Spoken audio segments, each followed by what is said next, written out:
Good morning, everyone. So, thank you so much, organizers, for creating such a wonderful platform, जिसमें सभी लोग different stream से आते हैं और सभी लोग अपने व्यूज, अपने केसेस प्रेजेंट करते हैं, and everyone does so wonderfully. I attended yesterday webinar, it was wonderful. So बहुत अच्छा आपने ये प्लेटफॉर्म क्रिएट किया है. So many thanks to organisers and so many congratulations that you are doing so well. So इससे पहले कि मैं स्टार्ट करूं, थोड़ा सा अबाउट जनरल समथिंग. जब भी हम कोई केस लेते हैं, जब भी कोई केस स्टडी करते हैं, this is my personal feeling and this is my experience of 35 years. जब भी हम कोई केस लेते हैं तो उसमें हमने ये नहीं देखना होता कि इसमें हर बात पे हम रूब्रिक क्रिएट करें. बहुत सारे डॉक्टर सिर्फ एक लाइन लिख के मुझे भेजते हैं कि मैम इसका रूब्रिक क्या होगा. कोई और डॉक्टर फिर भेजते, मैम इस बात का, इस एक लाइन का रूब्रिक क्या होगा. So we are not here to find rubrics. We are here to cure a man, a human being. तो हमने कलेक्शन ऑफ रूब्रिक्स नहीं चाहिए, हमें सिर्फ वो कोर चाहिए, एक सेंटर चाहिए जिसके इर्द गिर्द वो सारा केस घूम रहा है. मैं हर वीडियो में सिर्फ एक ही बात बोलती हूँ कि don't go for collection of rubrics. ये नहीं है कि हमने 20 रूब्रिक इकट्ठे कर लिए, दवाई तो उसमें निकलेगी नहीं एक. अगर निकलेगी तो वो कोई पॉलीक्रेस दवाई ही निकलेगी. So a request to all, read the paragraph, whatever the patient has given you, जो भी पेशेंट ने आपको बोला है उसको पढ़िए. उसमें से समझने की कोशिश कीजिए कि वो कह क्या रहा है, वो चाहता क्या है और क्यों वो ऐसी बातें कर रहा है. दिस क्यों is very important for us. हर चीज के बाद पूछो ऐसा क्यों. खुद की एजम्पशन नहीं बनानी कि वो हंस रहा है तो इसलिए हंस रहा है, वो रो रहा है तो इसलिए रो रहा है, वो बिजनेस की बात कर रहा है तो इसलिए कर रहा है. नो, आस्क हिम, पेशेंट से पूछिए. So this is very important कि हमने सेंटर पकड़ना है. कहाँ से पकड़ना है, कैसे पकड़ना है, हर केस में डिफरेंट तरीका हो सकता है. लेकिन सेंटर कहाँ होता है, जहां पे पेशेंट बार बार शुरू में बोलता है, एंड में बोलता है, बार बार जिस चीज का जिक्र करता है, दैट इज वेरी इंपॉर्टेंट. चाहे वो जो बात बोली गई है वो एक ही सिम्टम के बारे में हो, एक ही सिम्टम हो, चाहे उसमें एक ही दवाई हो, हमने उसी को इंपॉर्टेंस देनी है. सो अभी आज का केस स्टार्ट करते हैं. लास्ट टाइम 15 days ago हमने लाइसिन की थी इन डिटेल के लाइसिन किस तरह का होता है. हमने रूब्रिक लिया था डिल्यूजन टॉर्मेंटेड ही इज. तो एक चैप्टर लाइसिन का है, वो किस तरह से बिहेव करता है. आज हमने दूसरा चैप्टर लेना है, डिल्यूजन टॉर्मेंटेड ही इज. उसमें वो सेकंड मेडिसिन चाइना है. एक केस के जरिए हम ये चाइना स्टडी करेंगे. सबसे पहले ये case, this is a very important case of my life. जैसे लाइसिन मेरी जिंदगी का टर्निंग पॉइंट था, वैसे आगे बढ़ते बढ़ते आफ्टर 5-6 years मैंने ये केस ठीक किया. सो ये केस एक फीमेल पेशेंट है, अबाउट 50 years की इनकी एज है. जब वो मेरे पास आई तो उनको सोरियासिस की प्रॉब्लम थी. उनके पैर में, टांगों में बहुत ज्यादा बड़ी इरप्शंस हुई पड़ी थी और उसके साथ उनको स्वेलिंग बहुत थी उनके फीट में. ये जो लेडी थी बहुत सुंदर तरीके से तैयार होके आई थी, वेरी डिसेंट लुकिंग और बहुत ज्यादा माइल्ड बोलने वाली, बहुत ज्यादा सलीके के साथ बोलने वाली, इस तरह की ये लेडी थी. तो इन्होंने होम्योपैथी की बहुत सारी मेडिसिन ले रखी थी और इसके साथ साथ इनको खुद को भी होम्योपैथी की बहुत नॉलेज थी. डिफरेंट वर्ड्स होम्योपैथी के वो बार बार इस्तेमाल कर रही थी अपनी, जब इन्होंने केस हिस्ट्री दी। इन्होंने 2 घंटे केस हिस्ट्री दी, उसके बाद फिर दोबारा बुलाया। अभी हम स्टार्ट करते हैं जो उन्होंने बताया। उन्होंने कहा कि मेरी ये प्रॉब्लम स्टार्ट हुई थी जब मैं 10, 11, 9, 10 साल की थी। मेरे पैर पे थोड़ी इरप्शन हुई थी, तो डॉक्टर्स ने बताया कि दिस इज सोरियासिस। उसके बाद मुझे कभी बुखार हुआ या कभी कुछ हुआ, कभी बेटनोवेट सी लगाई, कभी स्टीरॉइड्स लिए, लेकिन ये कभी नहीं गई। ये हमेशा चलती ही रही ये प्रॉब्लम। मैं सल्फा ड्रग्स की और कुनीन ड्रग से एलर्जिक हूँ, ये दवाइयाँ मैं नहीं ले सकती। और ह्यूमिड वेदर में ये मेरी ज़्यादा बढ़ जाती है। मेरी फैमिली हिस्ट्री, मेरे फादर ग्रैंडफादर कैंसर की फैमिली हिस्ट्री है, सबको कैंसर है। तो ये मेरी बहुत सालों से, अबाउट 40 ईयर्स से ये मेरी प्रॉब्लम चली आ रही है। और तभी से बहुत दवाइयाँ खाई, बहुत ज़्यादा खाई। बीच में 5-5, 7-7 साल ठीक भी रही, लेकिन फिर भी उसके बाद कुछ सालों के बाद हो जाती थी। मैंने बहुत नामी डॉक्टर्स को दिखाया, बहुत बड़े बड़े डॉक्टर्स को दिखाया, bryonia, nux vomica, ferrum phos, aconite, rhus tox, staphisagria, pulsatilla, ammonium mur, apis mel and so many other drugs ली। यहाँ तक कि मैंने सिफिलिनम 10 ml ली, लेकिन मुझे बिल्कुल भी फर्क नहीं पड़ा। थोड़ा पड़ता है 10-20%। वो कहती है कि this is some disturbance in my vital force which I am not able to regain. क्योंकि उनको होम्योपैथी की नॉलेज थी, तो उन्होंने बोला कि मेरी वाइटल फोर्स में लगता है कोई खराबी आ गई है, जिसको मेरी बॉडी या मैं ठीक नहीं कर सकती। तो इसी कारण मेरी ये इरप्शंस होती हैं। और इनको मैं हमेशा ऐसी साड़ी पहन के आई थी, बहुत वेल प्लेटेड साड़ी, कॉटन की साड़ी थी, बहुत अच्छे ढंग से पहनी हुई थी। तो मुझे लगता है कि कहीं जैसे मेरे फादर ग्रैंडफादर की डेथ कैंसर से हुई, तो कहीं मुझे भी ये प्रॉब्लम सोरियासिस जो है कैंसर में ना बदल जाए, या कैंसर में ना ऐसी कोई ज़्यादा बड़ी प्रॉब्लम ना हो जाए, इस बात का डर रहता है। जहाँ तक मेरे बचपन की बात है, मेरा बचपन बहुत अच्छा बीता, बहुत ज़्यादा मैं हैप्पी, मेरी चाइल्डहुड थी, बहुत कंफर्टेबल लाइफ थी, बहुत अच्छे स्कूल में मैं पढ़ी। लेकिन हमेशा इस बीमारी के बढ़ जाने का डर रहा है। मुझे डर रहता है कि कहीं कोई चोट ना लग जाए। अगर कोई इधर से दरवाजे से बाहर जाता है तो मैं कहती हूँ ध्यान से जाओ, कहीं चोट ना लग जाए। कभी भी ऐसे होता है, छोटे बच्चे खेल रहे हैं तो मैं हमेशा उनको बोलती हूँ कि ध्यान से खेलो, कहीं चोट ना लग जाए। जब कोई घर से बाहर जाता है तो मैं कहती हूँ ध्यान से गाड़ी चलाना। मैं इस बीमारी से इतने सालों से पीड़ित हूँ, तो मैं नहीं चाहती कि मैं सारी जिंदगी के लिए इनकैपेसिटेट हो जाऊं या डिपेंडेंट हो जाऊं लोगों के ऊपर। मैं नहीं चाहती कि मैं लोगों के ऊपर, दूसरों के ऊपर इस बीमारी की वजह से डिपेंडेंट हो जाऊं। I don't want to be handicapped, I don't want to be incapacitated for life, I don't want to be pitied. मैं नहीं चाहती कि मेरे ऊपर कोई तरस खाए। नो, मुझे गिरने का, चोट का बहुत डर लगा रहता है। मैं अंधेरे से नहीं डरती, मैं कोई भूत प्रेतों से नहीं डरती, लेकिन चोट से डर रहता है। मैंने पूछा इसके पीछे कोई रीजन, क्योंकि हमारे लिए रीजन बहुत ज्यादा इंपॉर्टेंट होता है कि इसके पीछे कोई रीजन। तो उन्होंने बोला कि नहीं, कोई रीजन नहीं है, बस ऐसे ही मेरी नेचर ही ऐसी है।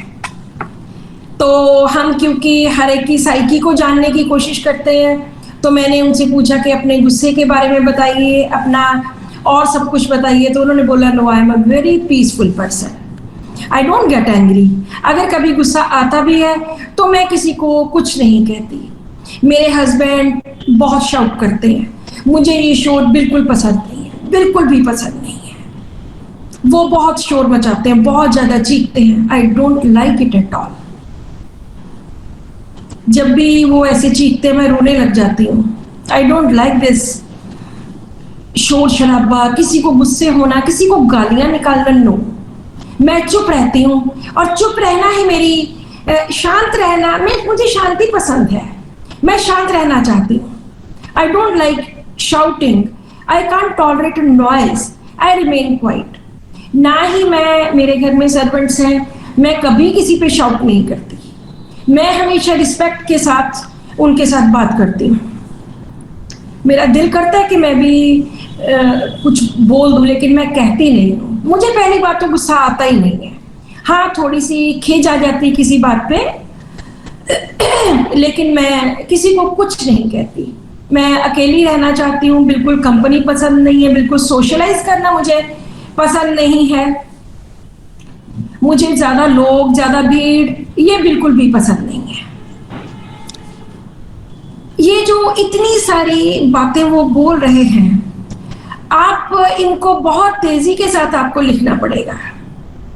मैं तो जब भी पेशेंट की हिस्ट्री लेती हूँ, जो भी पेशेंट बोलता है वो लिखती जाती हूँ। मैं समझने की कोशिश तब नहीं करती कि मैं पहले समझूं। मैं कहती हूँ कि पहले कोई ऐसी चीज रह ना जाए कि जो मुझे बाद में ख्याल है कि वो ऐसा क्या बोला था। So keep writing and writing. फिर उन्होंने बोला आई am very fastidious.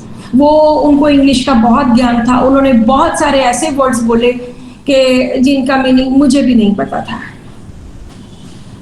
I like cleanliness, मैं बहुत साफ सफाई पसंद करती हूँ। जब तक ये चीजें मैं साफ सुथरा कर ना लूँ, तब तक मैं चैन से नहीं बैठती। जैसे जैसे हम केस देखते हैं, वैसे वैसे मुझे लगता है कि डॉक्टर्स के मन में ये आता होगा, अब ये रूब्रिक बन गया, अब ये रूब्रिक बन गया। लेकिन मैं ऐसे रूब्रिक्स नहीं बनाती। मुझे पता है rest can not until things are in proper order, लेकिन मैं बिल्कुल भी अपने दिमाग में ये रूब्रिक नहीं लाती। मैं कहती हूँ कि मैं पहले इसको अंडरस्टैंड करूंगी, क्योंकि हो सकता है ये उससे भी ऊंची डिग्री का कोई चीज हो। तो उन्होंने बोला कि मैं क्लीनलीनेस मुझे बहुत पसंद है। I am very fastidious, I don't take rest until I settle all the hotchpotch. I want everything to be at its own place. I can't remain idle, मैं फ्री नहीं रह सकती। I am always engrossed in some work this way और that work way.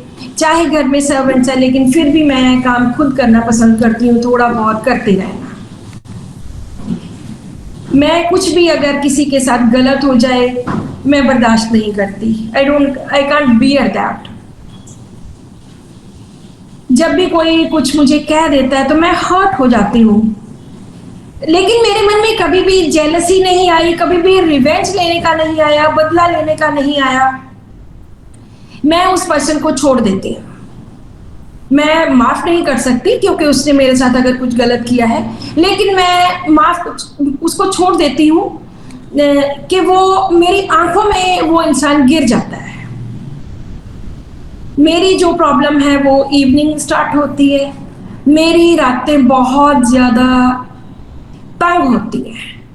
मैं सारी रात सो नहीं सकती, सारी रात सोचती रहती हूँ, कभी कुछ सोचती हूँ, कभी कुछ सोचती हूँ। सबसे ज्यादा तो तब होता है जब सुबह होने वाली होती है और मेरे मन में होता है कि कब सुबह हो, और ये जो सुबह के और मेरे बीच में ये जो दीवार है, ये जो कर्टन्स लगे हुए हैं, मैं इनको फाड़ के मेरी तरफ रोशनी आ जाए। मेरे और रोशनी के बीच में एक दीवार है। मैं चाहती हूं कि वो सब कुछ फाड़ दूं, वो सब कुछ तोड़ दूं और मेरे तक रोशनी पहुंच जाए। अब यहाँ पे हम लाइट डिजायर भी ले सकते हैं, लेकिन हम अभी नहीं लेंगे, क्योंकि हर बात में कोई ना कोई रूब्रिक छुपा होता है। लेकिन हम जस्ट एकदम में छलांग लगा के वहां नहीं बैठ सकते, क्योंकि जब मैं इसको समझाऊंगी तब आपको पता चलेगा कि ऐसी क्या चीज है जो हमने इस रूब्रिक को अंडरस्टैंड किया। सो उन्होंने बोला कि सारी रात मेरी स्लीपलेस होती है, मुझे सारी रात नींद नहीं आती। मैं सोचती हूँ रात क्यों होती है। ये जल्दी जल्दी खत्म क्यों नहीं होती? There is something in between me and light and I want to tear that. मैं उसको फाड़ देना चाहती हूँ। I want to get rid of that. इस रोशनी की मुझे जरूरत है, लेकिन मेरी रातें इतनी बेचैन होती हूँ मैं रात को कि मुझे रात काटनी बहुत मुश्किल हो जाती है। I want this darkness to get over. ये उन्होंने केस हिस्ट्री दी, 2 घंटे लगाए, सारा कुछ हमने नोट कर लिया। उसके बाद हमने कहा कि ठीक है, आपकी मेडिसिन ढूंढ के फिर हम आपको दे देंगे। तो इसके बाद क्या हुआ कि नेक्स्ट डे मॉर्निंग मैडम का फोन आया कि ओहो डॉक्टर साहब, अभी मैं कुछ इंपॉर्टेंट चीज़ें तो आपको बताना भूल गई, क्योंकि उस वक्त मेरे हस्बैंड पास बैठे थे तो मैं कुछ चीज़ें बता नहीं सकती थी। तो क्या आप मेरे पास आ सकते हैं मुझे देखने के लिए? मैं गाड़ी भेज दूंगी। तो हमने कहा जी ज़रूर आ सकते हैं, क्योंकि वो बहुत सीनियर ऑफिसर थे। हमने कहा ज़रूर आ जाएंगे। तो उन्होंने कहा कि 1 बजे मेरे हस्बैंड आते हैं लंच करने, तो आप 12 बजे आ जाइए, पहुंच जाइए, ताकि ऐसा ना हो कि जब आप आओ तो साथ में मेरे हस्बैंड भी तभी पहुंच जाए। तो मैं उस आधे घंटे पौने घंटे में आपको कुछ और बताना चाहती हूँ। हमने कहा जी ठीक है। हम वहाँ 12 पहुंच गए। तो उनका घर बहुत अच्छे ढंग से सजा हुआ था, बहुत पेंटिंग्स थी, बहुत आर्टिस्टिक उनका घर था, बहुत सुंदर तरीके से सजा हुआ। तो हमें उन्होंने बताया कि डॉक्टर साहब, असली बात तो मैं बताना भूल नहीं गई, मैं बता नहीं सकती थी उनके सामने। ये जो मेरी प्रॉब्लम है, इसकी जो जड़ है वो मेरी मदर इन लॉ है। जब भी उन्होंने आना होता है, जब भी वो रहती तो दूर है कहीं यहाँ से, जब भी उन्होंने आना होता है मेरी प्रॉब्लम एग्रीवेट हो जाती है। मैंने कहा जी ऐसे क्यों? तो no, this is the only factor that aggravates my problem. क्योंकि वो मुंह की इतनी मीठी हैं, लेकिन उनके अंदर इतना ज़्यादा गंद भरा हुआ है। वो मेरे हस्बैंड को मेरे खिलाफ भड़काती हैं, और उन्होंने उनको भड़का के इस तरह की कंडीशंस पैदा की हुई हैं कि मैं अलग कमरे में सोती हूँ और मेरे हस्बैंड अलग कमरे में सोते हैं। हम दोनों के सेपरेट रूम्स हैं। She shows herself to be very pleasant, but she instigates my husband against me. She lies and she fabricate lies. वो झूठ बोलती हैं और झूठ की कहानियां बनाती रहती हैं। She is jealous of me. She has never spoken a kind word to me. कभी मेरे साथ उन्होंने एक भी अच्छा वर्ड नहीं बोला आज तक। और मेरे हस्बैंड, वो मुझे सुनते ही नहीं है, वो अपनी माँ की बात सुनते हैं, और ये भी मुझे बहुत हर्ट करता है। वो दूसरों के सामने शो करती हैं कि जैसे हमारा बहुत कॉर्डियल रिलेशन है, लेकिन इंटरनली वो किस तरह की औरत है ये मुझे पता है। और एक यही कारण है कि मेरी प्रॉब्लम बढ़ती है। अब वो आने वाली है और देखो मेरे पैरों का क्या हाल हो गया। अभी 15 दिन पड़े हैं उनके आने में। उनके आने से पहले ही मेरी ये प्रॉब्लम बढ़नी शुरू हो जाती है। इतना ज़्यादा वो मुझे तंग करती है ये बात। यही कारण है। तो ये चीज़ बताने के लिए उन्होंने हमें स्पेशली अपने घर बुलाया। इतने में उनके हस्बैंड आ गए और इधर उधर की बातें की, और हम वापस रास्ते में। जब मैंने एक दिन पहले ये सब उनके सिम्टम्स नोट किए, कुछ निकालने की कोशिश की, तो फिर वही मेडिसिन पॉलीक्रेस्ट, कभी आर्सेनिक आ रही है, कभी फॉस्फोरस, सल्फर, जो वो सब ले चुकी थी। और मैंने जो मेरा है ये, मैं हमेशा डॉक्टर मान को फ़ोन करती हूँ कि डॉक्टर साहब ये ऐसा कि, क्योंकि ये बहुत शुरू के केसेस की बात है, तो हमेशा मैं उनसे सलाह लेती थी कि डॉक्टर साहब कैसे करो। तो तो जब उन्होंने ये बात बताई तो सारे का सारा सिनेरियो चेंज हो गया। उनकी सारी हिस्ट्री में एक तो रीजन बहुत इंपॉर्टेंट था,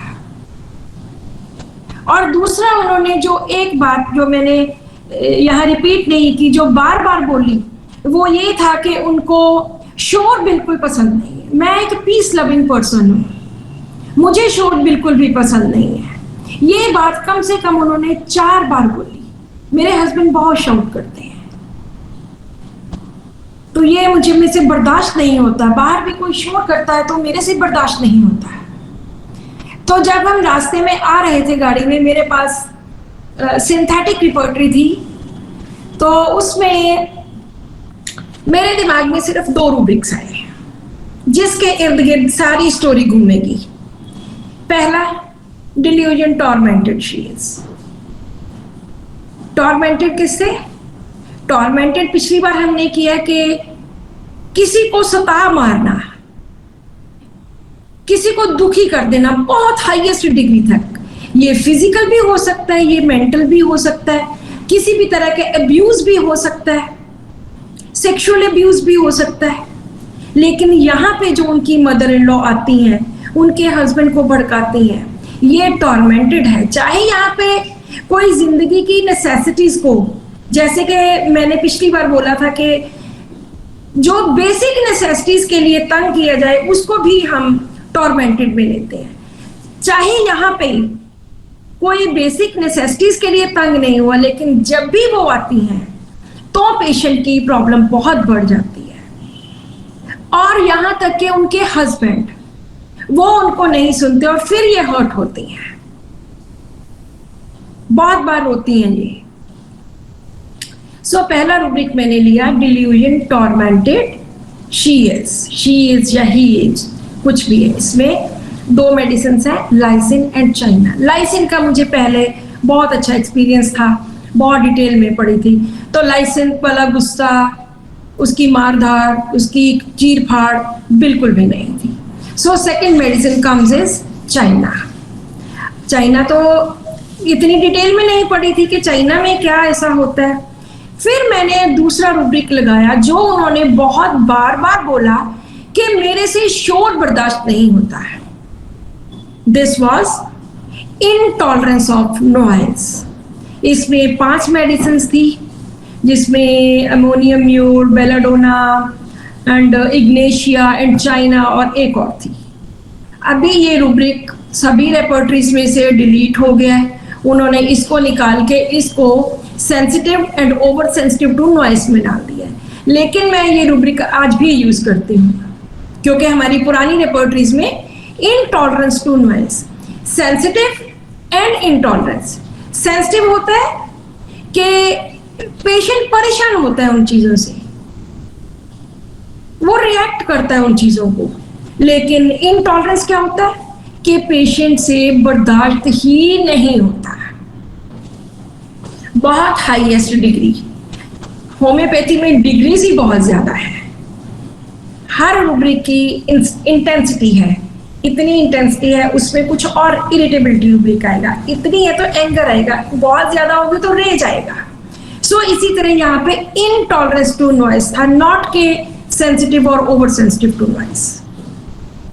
मैंने जब ये 2 रूब्रिक्स डाले रेपर्टरी में अपने लैपटॉप में, तो देखा कि यहाँ पे तो चाइना मेडिसिन आ रही है। मैंने कहा चाइना, और इसमें सोरियासिस कहीं भी नहीं है। मैंने कहा कोई बात नहीं। मैंने उसी वक्त घर पहुंची, घर पहुंच के मैंने परफेक्ट मटीरियल मेडिका जो सैगल्स का लिखा हुआ है वो मैंने परफेक्ट मटीरियल मेडिका निकाला और उसमें से चाइना को पढ़ना शुरू कर दिया।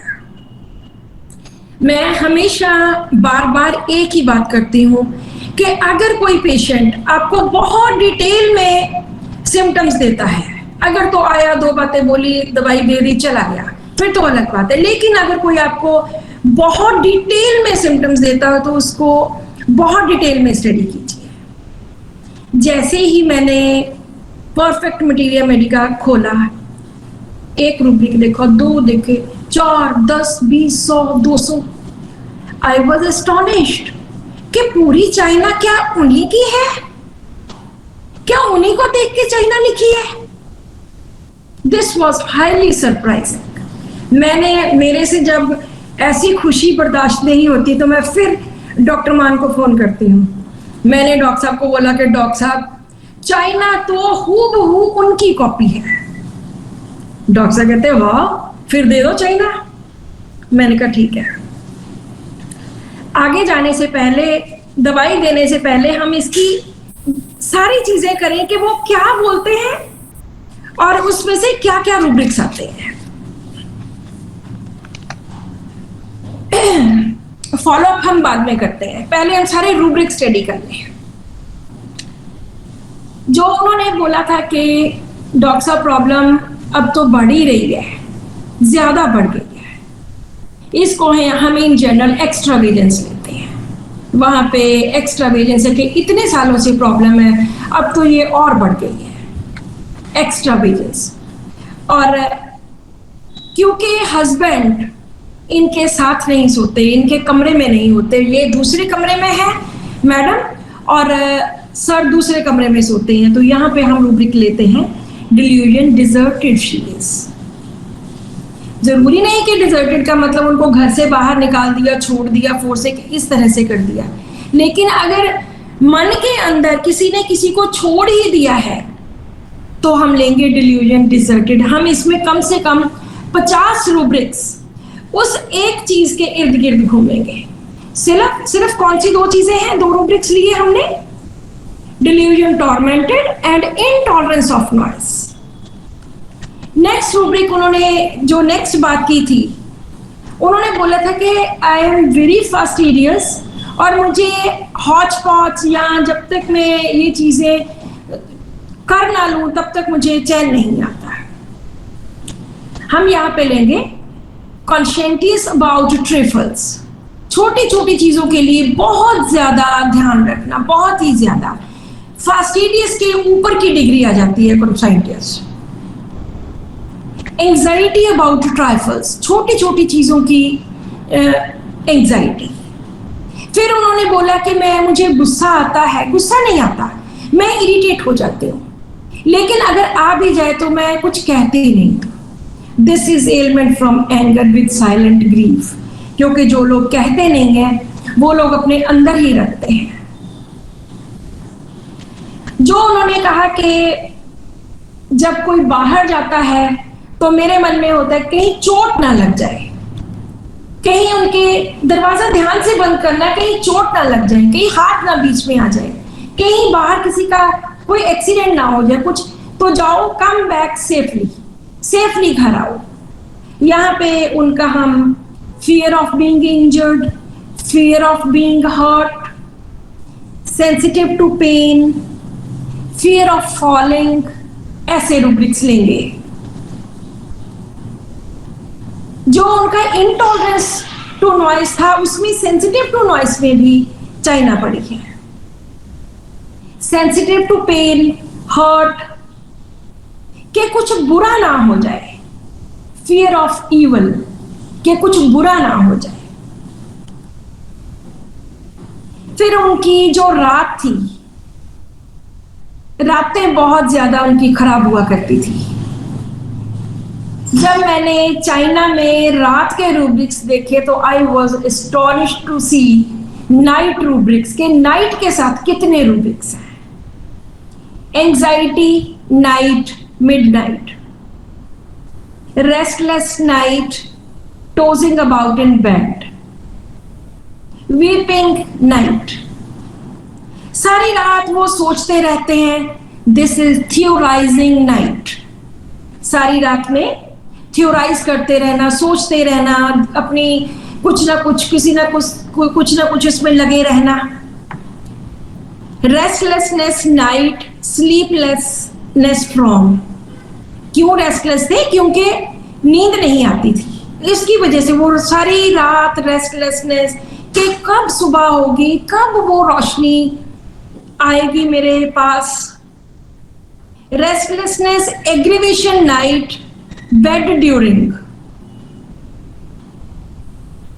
इतने ज्यादा नाइट वाले रूब्रिक्स कि मैं हैरान रह गई कि मैं सोच रही थी आर्सेनिक है, नहीं, आर्सेनिक से भी ज्यादा इसमें रूब्रिक्स है। अब जो मैंने एक इंपॉर्टेंट बात बताई थी, वो कहते थे कि वो जो रोशनी है उधर, मेरा दिल करता है कि कब सुबह हो, ये रात क्यों होती है, वो क्या था? It was light desire for? No, उन्होंने बोला था कि मेरे और रोशनी के बीच में कुछ है जिसको मेरा दिल करता है फाड़ दूं, इसको हटा दूं। What was that? This was delusion obstructed being. एक ऑब्स्ट्रक्शन थी, वो ऑब्स्ट्रक्शन थी, वो कर्टन थे, दिल करता था उसको हटा दो। This is delusion obstructed being.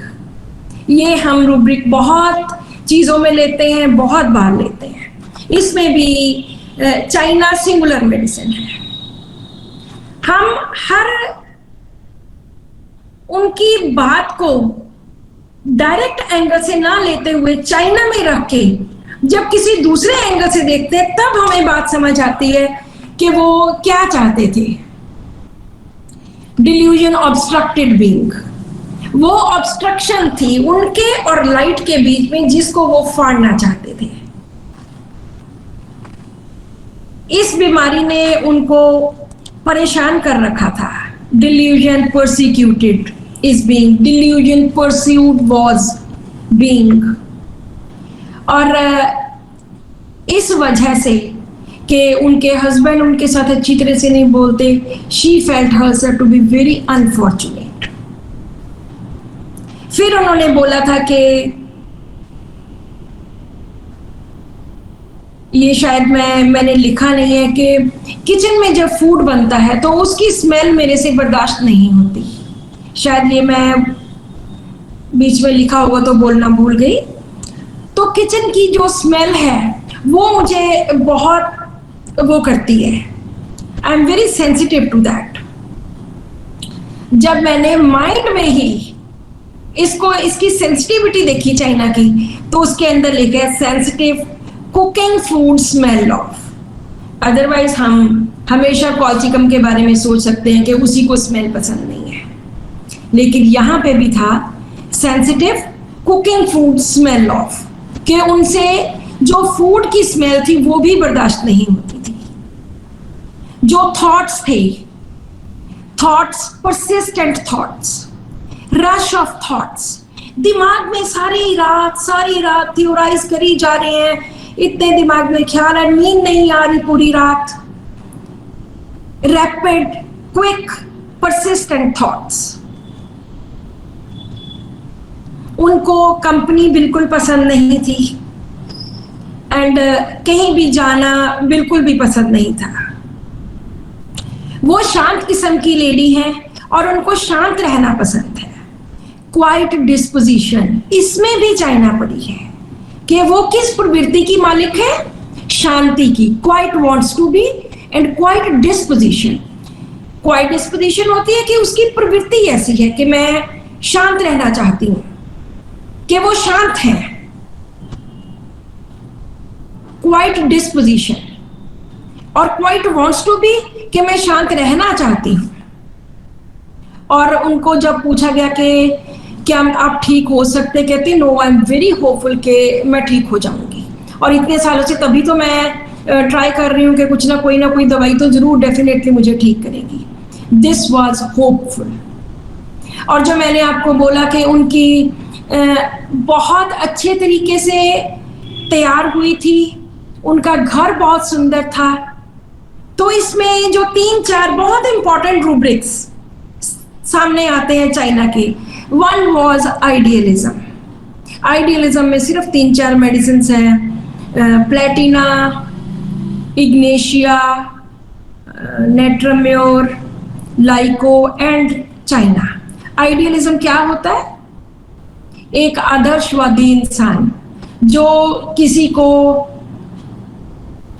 जोर जबरदस्ती से किसी के साथ कुछ नहीं करता, जो हर चीज आदर्श के अकॉर्डिंग नहीं करता है, वो एक आदर्शवादी इंसान है। आदर्शवाद में मुझे प्लेटिना भी एक लेडी पेशेंट, डिप्रेशन की पेशेंट, मुझे प्लेटिना सिखा के गई थी आइडियलिज्म के अंडर। वो हम अगले वेबिनार में करेंगे। सो अगला रूब्रिक है माइल्डनेस। बहुत ज्यादा माइल्ड थी, इतने सुंदर ढंग से वो बात कर रहे थे, इट वॉज वेरी इंप्रेसिव। इसको हम क्या बोलेंगे? This was elegance. She was very elegant. मैं इस बात से हैरान थी कि कौन सी ऐसी चीज है, कौन सी ऐसी बात है जो कवर नहीं हुई चाइना में। She was mild, she was elegant, और उनको लिखने और पढ़ने का बहुत शौक था। Reading desire and writing desire. जब मैंने बात की कि उनका घर बहुत अच्छे ढंग से सजा हुआ था, व्हाट वाज, इसने अच्छे ढंग से सजे हुए ने क्या मुझे बताया? इसने मुझे बताया उनकी आर्ट एबिलिटी। चाइना में आर्ट बहुत ज्यादा आर्टिस्टिक होता है चाइना वाला बंदा।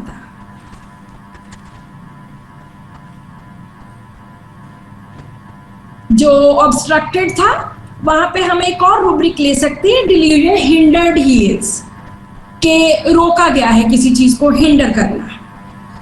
फिर उन्होंने बोला था कि मैं सारी जिंदगी के लिए कैपेसिटेट नहीं होना चाहती, मुझे डर है कि मेरे ऊपर कोई पिटी ना करे, कोई तरस ना खाए।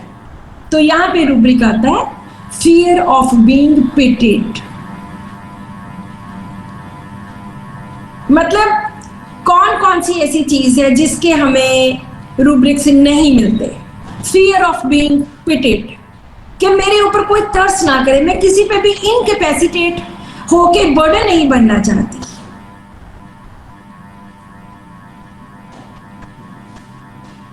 Fear injured of being, fear hurt of being, कहीं कोई हर्ट ना हो जाए। Fear of falling, fear of night, इतने ज्यादा डर। फियर ऑफ इवल,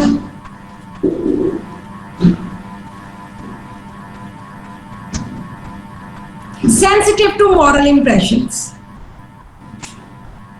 जैसे कि उन्होंने बताया कि उनकी मदर इन लॉ या उनके हस्बैंड उनके ढंग से बात नहीं करते हैं। So she was sensitive to such morals because she is very idealistic. एक जो आइडियलिस्टिक इंसान होता है, आदर्शवादी इंसान होता है, वो हर चीज को इस तरह से सोचता है कि हमें क्या करना चाहिए। जहां पे वर्ल्ड, बार बार वर्ल्ड आता है कि डॉक्टर साहब हमें सच बोलना चाहिए, हमें किसी के साथ बुरा नहीं करना चाहिए। This is idealism. एक आदर्श होता है आपका। नेक्स्ट उन्होंने बोला था कि वो बिल्कुल भी कंपनी में जाना पसंद नहीं करती। Timidity, bashful in company, company aversion to, desire for solitude, अकेले रहना उनको ज्यादा पसंद था। और फियर ऑफ बीइंग पिटेड के साथ कंसोलेशन एग्रीमेंट, क्योंकि अगर वो नहीं चाहती कि मेरे ऊपर कोई पिटी होए तो कंसोलेशन भी वो नहीं चाहती थी कि मुझे कोई कंसोल करे आके बार बार। She was very hopeful, she was vivacious, elegant, with art ability, idealism and mind. इतने सारे तकरीबन 50-60 रूब्रिक्स उन दो रूब्रिक्स के इर्द गिर्द घूमे। अगर मैं चाहती भी इनमें से 10 रूब्रिक डाल के चाइना निकालना चाहती तो भी मैं नहीं निकाल सकती थी। सो जैसे ही मैंने चाइना सेलेक्ट की, आई वॉज सो हैप्पी कि कोई डिफरेंट मेडिसिन आई है। ये कोई आर्सेनिक नहीं, फॉस्फोरस नहीं, कोई भी ऐसी मेडिसिन नहीं है। तो हमने उनको चाइना 30 की डोज के साथ PL 10-15 दिन के लिए भेजी कि आप इसके बाद आज ये पूरी ले लीजिए और कल से आप ये सुबह शाम लीजिए। हमने बोला कि आप हमें फिर फ़ोन पे बता दीजिए कैसे हैं। तब लैंडलाइन हुआ करते थे।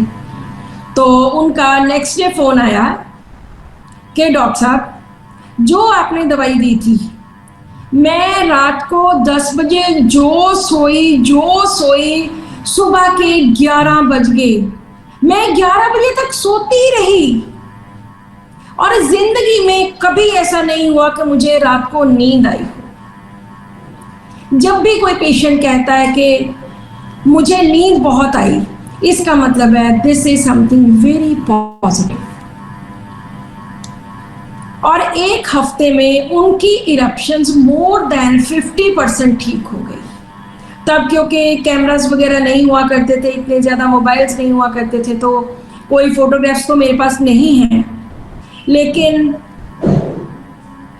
उनकी इरप्शन जस्ट एक वीक में 50%, उनकी स्वेलिंग सारी उतर की जस्ट 1-2 दिनों में ही। और उन्होंने बोला कि डॉक्टर साहब दिस वाज हाईली अमेजिंग कि मैं बहुत सालों के बाद इतने अच्छे ढंग से सोई। Within a week, the swelling of ankle got reduced by 50% and itching also got reduced. After 2 months, the eruptions completely vanished. दो महीने पीएल देने, कोई चाइना रिपीट नहीं की, ना मुड़ के 30 दोबारा से, ना 200, और उनकी इरप्शंस 2 महीने में बिल्कुल ठीक हो गई और वो हर रोज रात को बहुत अच्छे ढंग से सोती थी। No medicine was repeated, only PL continued. इस बात को 20 ईयर्स हो गए, वो आज भी मेरे कांटेक्ट में हैं। उनके बच्चों की मेडिसिन मेरे से चलती है, उनके ग्रैंड चिल्ड्रन की मेरे से चलती है। और पता नहीं क्या होता है कि जब भी मैं उनको एक डोज देती हूँ, उसी से ही वो बिल्कुल ठीक महसूस करना शुरू कर देते हैं। किसी ने नीचे लिखा कि arsenic which potency, I have not given her arsenic, this is a case of China. China 30 की एक डोज दी, कोई 200 नहीं, कोई 1 ml नहीं, एंड नेवर, बिल्कुल भी नहीं दिया। So this is a wonderful case जिसने मुझे चाइना थॉरोली सभी एंगल से पढ़ाई। It's idealism, it's theorization, it's unfortunate feeling, it's obstructed being, hindered being, and many more things. It's ailments from, अगर हम इसको और डिटेल में जाते हैं, अगर हम और इसको आगे थोड़ा जाने की कोशिश करते हैं, तो इसमें ailments from emotions, क्योंकि वो देखो जो उसकी मदर इन लॉ है वो इमोशंस के साथ ही सब कुछ जुड़ा हुआ है। सो एलिमेंट्स फ्रॉम इमोशंस, उस वजह से भी उनकी प्रॉब्लम हुई है।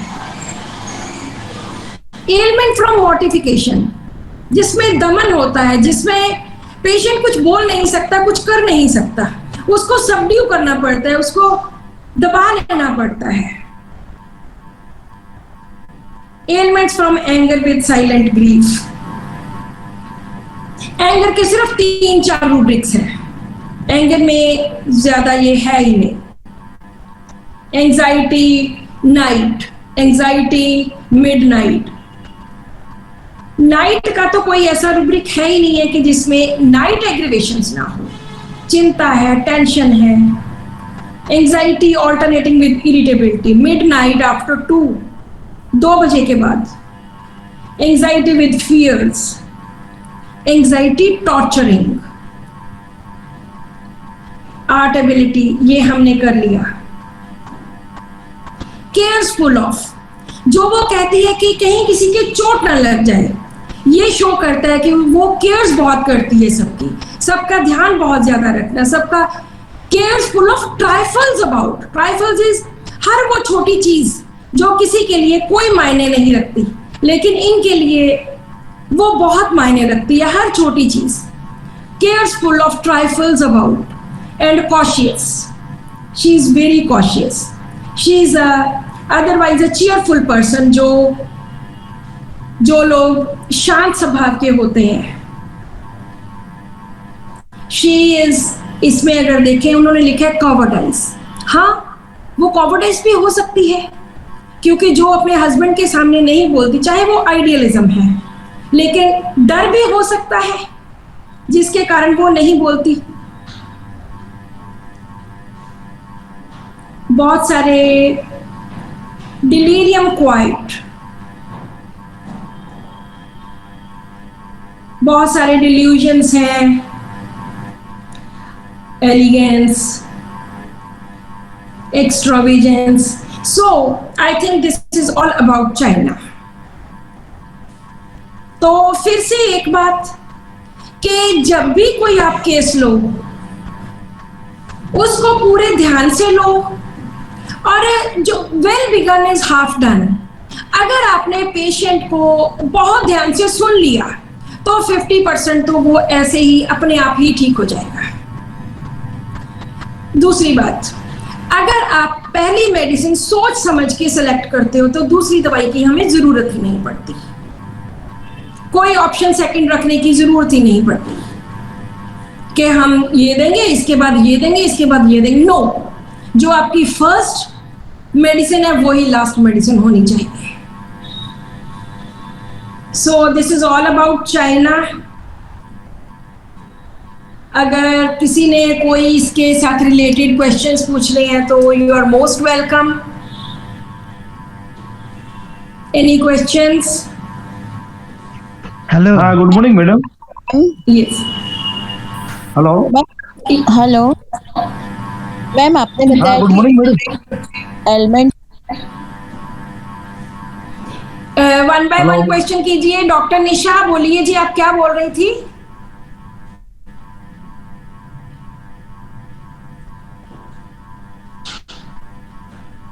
Hello hello hello hello hello ma'am. Yes, doctor Nisha बताइए। मैम, आप बोल रहे थे कि एलिमेंट फ्रॉम इमोशंस, तो उसमें कोई पर्टिकुलर इमोशन लेना है? नहीं, ये मैंने कोई बेसिस नहीं किया प्रेस्क्रिप्शन का, ये तो बेसिस तो सिर्फ वो 2 रूब्रिक थे। ये मैंने उसकी सारी स्टोरी को रूब्रिक्स में पिरोया है। इमोशंस वही होते हैं ना कि उसकी मदर इन लॉ ने, उसके हस्बैंड ने, उन सब की वजह से जब आपके इमोशंस अपसेट होते हैं, इमोशंस में कोई भी इमोशन आ सकता है, जी जी। गुस्से वाला भी, प्यार वाला भी, रोने वाला भी, हंसने वाला भी, कोई भी इमोशन।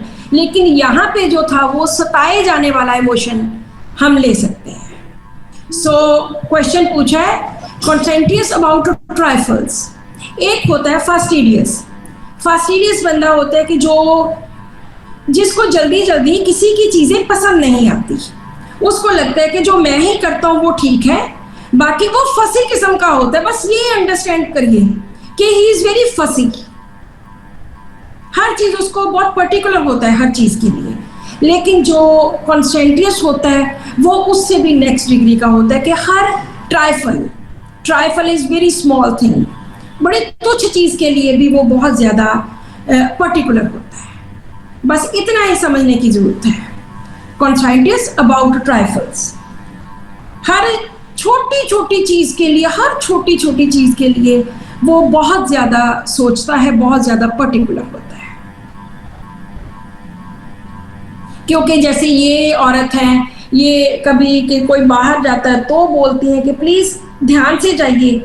इसके बोलने की टोन इतनी ज्यादा सुंदर थी कि मैं बता नहीं सकती। इसने इंग्लिश के इतने अच्छे अच्छे वर्ड्स यूज किए कि जो मैंने साइड पे लिखे और मैंने घर आके डिक्शनरी में ढूंढे। इतने डिसेंट वे से बात कर रही थी, इतनी माइल्ड, एंड जो ये सब था, तैयार होना, उसका बहुत अच्छे क्रीज्ड साड़ी पहनना, उसका बहुत अच्छे ढंग से बोलना, ये सब उसकी एलिगेंस शो करता है। एलिगेंस कि वो कितनी एलिगेंट है। ये चीजें हमने जरूर नोट करनी है कि पेशेंट किस तरह का है। मेरे पास एक पेशेंट आते हैं, जिस दिन वो महीना पहले मेरे पास आए थे, मैं उनको बहुत देर से जानती हूँ। वो महीना पहले, 1.5 महीना पहले मेरे पास आए थे। उनको पता है कि होम्योपैथी में डॉक्टर नीलम सिंगल डोज पे ही प्रैक्टिस करती हैं। तो वो जब भी आते हैं वो हमेशा बहुत ज्ञान की बातें, मुझे तो ये पता है, मुझे वो पता है, लाइक एनसाइक्लोपीडिया, और सच में पता भी है। और कभी कभी वो बहुत गंदे कपड़े गंदे डाले हुए ही 75 ईयर्स ओल्ड, कभी कभी अपनी बहुत बड़ी बड़ी बातें करते, कभी भगवान की बातें करते, कभी किसी चीज की बातें करते हैं। तो मैंने उनको एनसाइक्लोपीडिया लेके सल्फर 200 की एक डोज दी। मैंने उनको कोई प्लेसिबो नहीं दी। जब वो नेक्स्ट डे आए, नेक्स्ट 15 दिन के बाद, मैंने उनको बोला कि 15 दिन के कोई प्लेसिबो कुछ नहीं दिया, एक डोज। तो डॉक्टर साहब आपकी एक डोज ने कमाल कर दिया।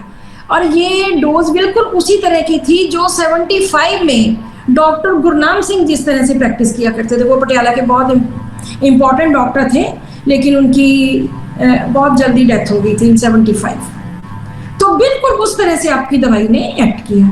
मैंने क्या किया, मैंने हालांकि उनके बारे में ज्यादा कुछ नहीं लिखा था, मैंने हर चीज उनके बारे में नोट करनी शुरू कर दी कि मैं सब कुछ उनका लिखूंगी ताकि मैं सल्फर को डिफाइन कर सकूं उनको सामने रख के।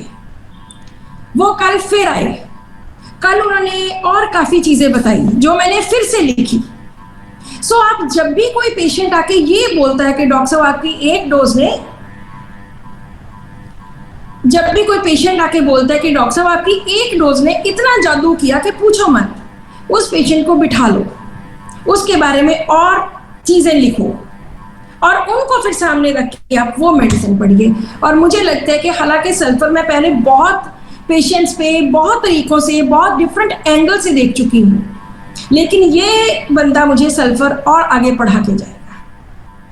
और जब भी आएगा मैं उससे और पूछूंगी, उससे और पूछूंगी, उससे और पूछूंगी, ताकि मुझे वो सब चीजें कंफर्म हो जाए।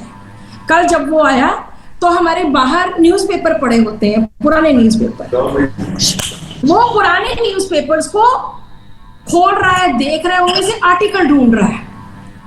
वो रेड फिलोसफर है और सारा गंद उधर डाल के चला गया।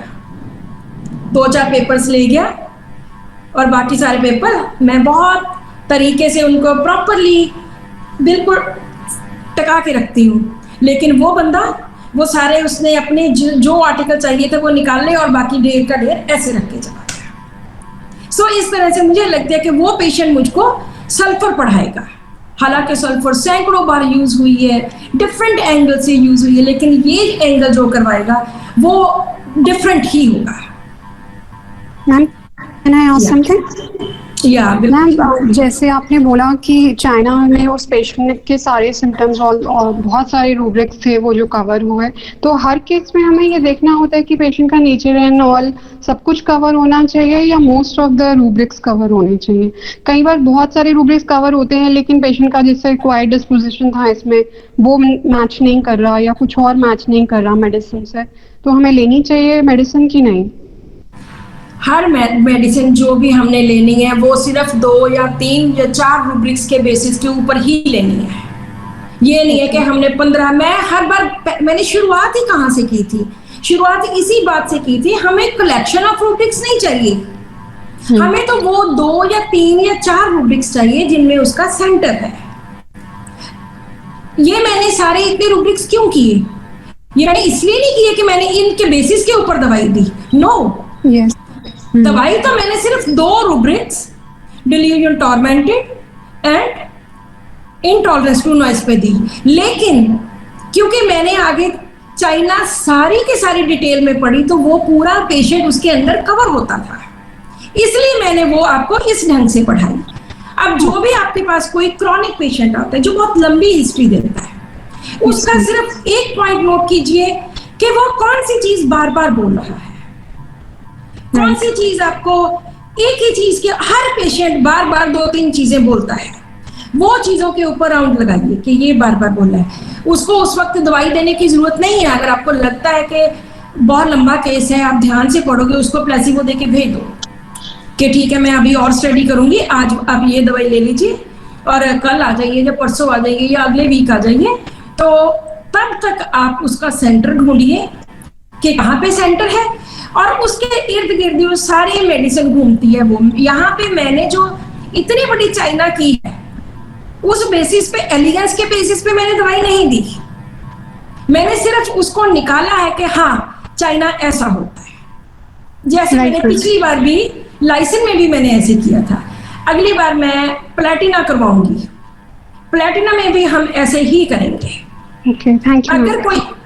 अगर कोई पेशेंट बहुत अच्छे ढंग से ठीक होता है, जैसे जो मैंने अभी सल्फर वाले पेशेंट की बात की, वो एक ही डोज से बहुत अच्छा ठीक हुआ, अभी चल रहा है, अभी जैसे उसको प्लेसिबो दे रही हूँ, लेकिन हर बार आके मुझे कुछ नई बातें बता के जाता है अपने बारे में।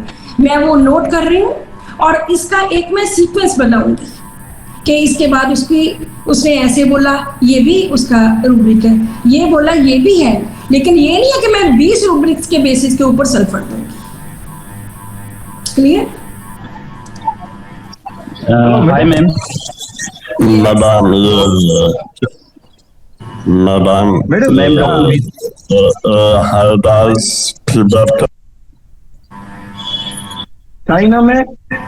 चाइना में मैडम 4 मार्क वाले और 4 रूब्रिक है। समझ नहीं आया, कौन सा रूब्रिक? 4 रूब्रिक है जो 4 मार्क में दिया है। Delirium, depletion after, shrinking, मर्थ during, unconsciousness, if is remain. नहीं, सुनो मेरी बात सुनो, हम हर रूब्रिक को एक्सप्लेन करने के लिए नहीं है कि आप ये रूब्रिक मैं एक्सप्लेन करूं या वो। मैंने सिर्फ जो रूब्रिक इसमें फिट हुए हैं उसके हिसाब से हमने चाइना की बात की है। ओके। ठीक है, ये नहीं कि अब मैं सारी चाइना के जो भी रूब्रिक्स हैं हम वो पढ़ने लग जाएंगे। नो, इतना टाइम भी नहीं होता हमारे पास। सिर्फ जो रूब्रिक उस केस में फिट हुए हैं हम उनकी बात कर सकते हैं। Okay madam. Hi ma'am, doctor Naveed from Pakistan. Ma'am बहुत ही जबरदस्त सेशन, बहुत मजा आया आपके केस को सुनकर, बहुत अच्छी प्रेजेंटेशन आपकी। मैम एक छोटी सी क्यूरी थी। बोलो। एक तो मैम क्यूरी ये है कि टॉर्मेंटेड और टॉर्चर में हम किस तरह डिफरेंशिएट करेंगे? टॉर्चर और second query ma'am, tormented, yes ma'am. और सेकंड क्यूरी मैम ये है कि आपने आइडियलिज्म और अनफॉर्चुनेट फील्स, काइंडली इसको थोड़ा सा एक्सप्लेन कर दीजिएगा। Thank you ma'am. Torture, delusion, tortured heels, ये एक रूब्रिक है ओजोन मेडिसिन। मैंने ओजोन कभी भी यूज नहीं की।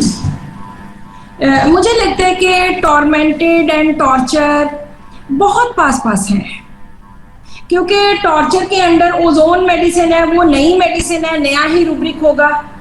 सेल्फ टॉर्चर एक रूब्रिक है जो मैं एक्सप्लेन कर सकती हूँ कि खुद को बहुत ज्यादा तंग करना, टॉर्चर करना, बहुत ज्यादा खुद को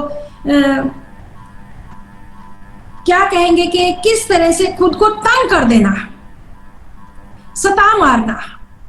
अगर आप टॉर्चर का हिंदी मीनिंग लेंगे तो मुझे अभी याद नहीं आ रहा कि क्या बोलेंगे। सेल्फ टॉर्चर एक रूब्रिक है। अदरवाइज जो डिलीजन टॉर्चर्ड हील्स उसमें ओजोन मेडिसिन। सेल्फ टॉर्चर में पेशेंट खुद को टॉर्चर करता है, खुद को टॉर्चर करना, खुद को मारना, खुद को तंग करना, उसमें एकोनाइट, आर्सेनिक, बेलोडोना, लीलियम, टेकपेलम्बम, टेरेंटोला, ट्यूबरकुलाइनम मेडिसिन है। तो डिलीजन टॉर्मेंटेड ही आज तक जो रूब्रिक था, टॉर्मेंटेड में भी किसी दूसरे के द्वारा सताया गया। जब हम पिछली बार मैंने बताया था कि डॉक्टर राजन शंकरन ने इसको थोड़ा और आगे एक्सप्लेन किया। वो ये किया कि delusion tormented he is upon हुम ही और शी इज डिपेंडेंट। उन लोगों के द्वारा सताया गया जिन्होंने उसको बहुत ज्यादा तंग किया, और वो लोगों के ऊपर वो डिपेंडेंट है। चाइना में भी ऐसे ही देखा गया है, और इसके बाद बहुत बार चाइना यूज हुई है इन्हीं रूब्रिक्स के बेसिस के ऊपर। और लाइसेंस में भी इसी तरह का है, जिनके ऊपर वो डिपेंडेंट है, वो चाहे चाइना का इमोशनल डिपेंडेंसी है, चाहे लाइसेंस की फिजिकल अब्यूज या टॉर्चर है, उस तरह से। जी, any other question? Ma'am, can we say कि torture is more physical? नहीं, फिजिकल भी नहीं, इसको ये मेंटल भी हो सकता है। नहीं, मतलब अगर टॉर्चर मेंटल टॉर्चर भी हो सकता है। जो यातना देनी किसी भी तरह से, टॉर्चर भी फिजिकल इमोशनल किसी भी तरह का हो सकता है। मैम टॉर्मेंटेड ऐसे हायर डिग्री है या टॉर्चर? नहीं, मुझे लगता है कि दोनों ही बहुत हाई डिग्री के हैं, टॉर्चर भी कुछ कम नहीं है।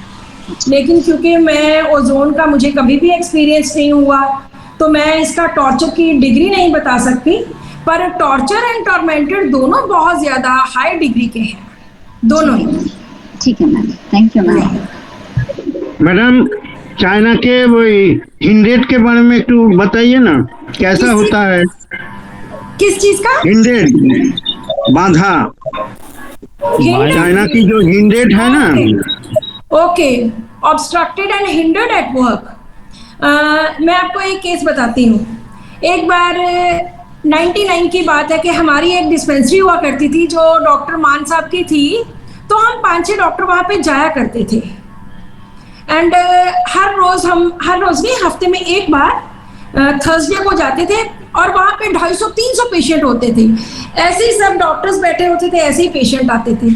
जैसे ही मैं वहाँ पर पहुंची तो मैंने डॉक्टर मान से बोला कि डॉक्टर साहब आज तो मेरा बहुत बुरा हाल है, मेरा तो यहाँ तक गला भरा पड़ा है, बिल्कुल ब्लॉक हुआ पड़ा है सारा कुछ, आज मैं काम नहीं कर सकती, मेरे से नहीं आज पेशेंट देखने जाए। डॉक्टर साहब ने 2 रूब्रिक्स लगाए, delusion obstructed being and delusion hindered at work. जो मेरी यहाँ तक की ऑब्स्ट्रक्शन है, मुझे लग रहा है कि मेरा गले तक भरा पड़ा है, इसकी वजह से I can not do my work, hindered at work. Doctor साहब ने मेरे मुंह में चाइना 30 की एक डोज पाई और कहते चलो देखो पेशेंट। मैं देखती रही, 2 घंटे बीत गए। 2 घंटे के बाद डॉक्टर साहब कहते क्या हाल है? मैंने कहा हाल ठीक है। फिर मेरे हाल को क्या हुआ? नहीं, उन्होंने बोला कि आपका गला डैमेज था। ओहो, मेरा तो गला यहाँ तक भरा पड़ा था और हिंडर्ड एट वर्क था, तो वो तो कुछ भी नहीं हुआ, बिल्कुल डॉक्टर साहब। और मुझे पता ही नहीं चला कि मैं कितने सेकंड में ठीक हो गई।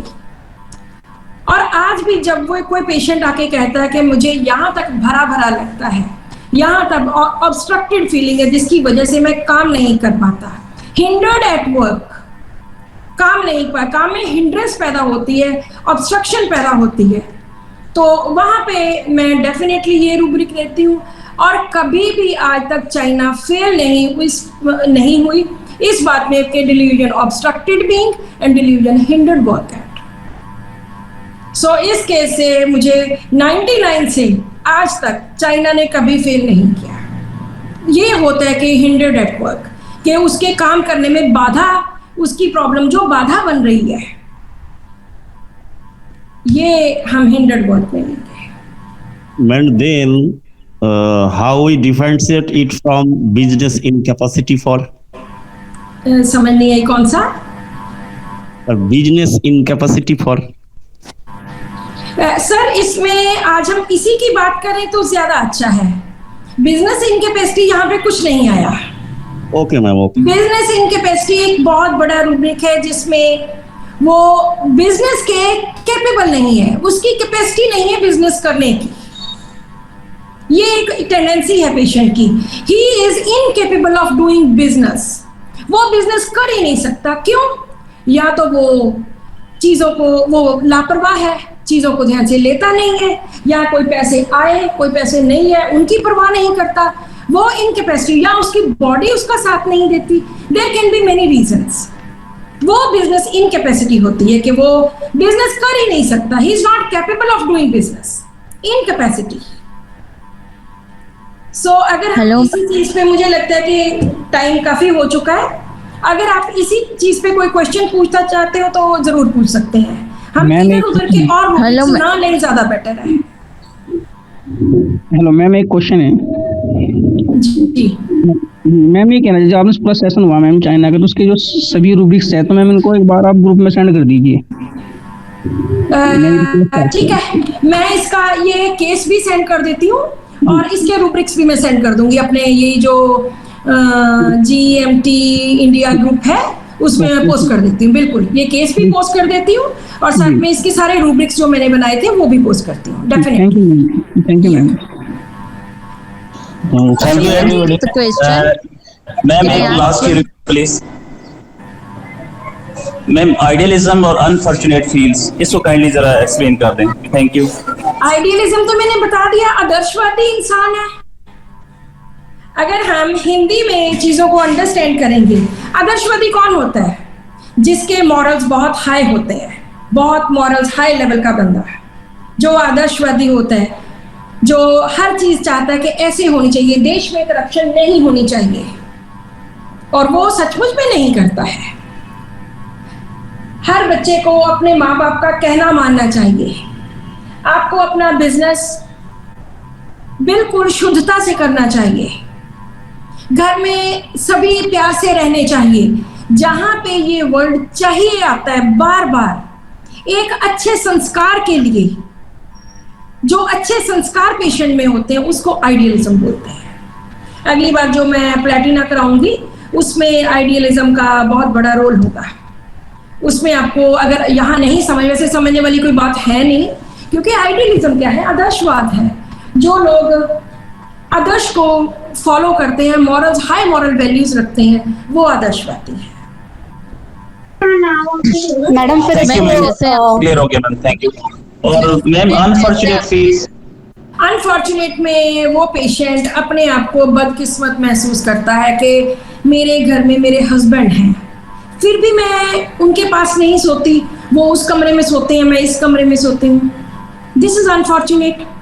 उसको लगता है कि मेरी किस्मत ही माड़ी है, आई एम अनफॉर्चुनेट, बदकिस्मत हूँ कि जो घर में प्यार होना चाहिए फिर आगे ना बात, जो वो मोहब्बत होनी चाहिए, जो प्यार होना चाहिए, वो नहीं है। दिस इज अनफॉर्चुनेट फील्स के मेरे हस्बैंड उधर सोते हैं, मैं इधर सोती हूँ। What is this?